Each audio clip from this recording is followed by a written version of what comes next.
Selamun aleyküm. Bugün miladi 20 Haziran 2022 Pazartesi, Hicri 21 Zilkade 1443. Günün ayeti. Allah benim de sizin de Rabbimizdir. Ona kulluk ediniz, doğru yol işte budur. Günün hadisi. Ani ölüm kafir için gadab-ı ilahiyenin bir yakalamasıdır. Mümin için de bir rahmettir. Tarihten haberdar olmak için tarihte bugün neler yaşandı hep birlikte bakalım. 1389 Osmanlı ordusuyla Haçlı orduları arasında Sırp Sındığı Savaşı yapıldı. Osmanlı ordusunun kazandığı savaştan sonra yaralı bir Sırp askeri Sultan 1. Murad'ı savaş alanını gezerken hançerle vurarak hayatını kaybetmesine sebep oldu. 1840 Samuel Morse telegrafın patentini aldı.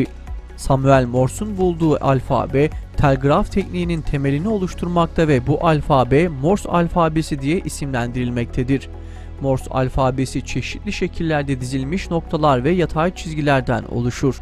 1943 Adapazarı'nda meydana gelen 5.6 büyüklüğündeki şiddetli depremde 346 kişi öldü.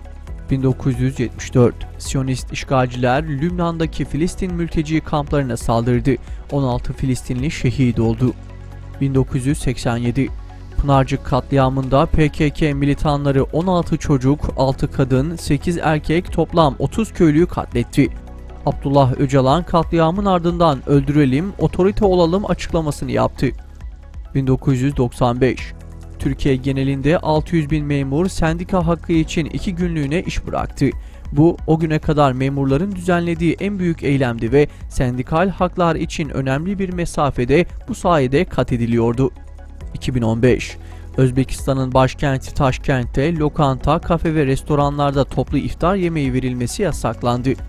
Özbekistan Anayasası dini özgürlükleri garanti etmesine rağmen ülkede Ramazan ayında toplu iftarlar, camilere gitme ve başka konularda birçok kısıtlamalar bulunuyor.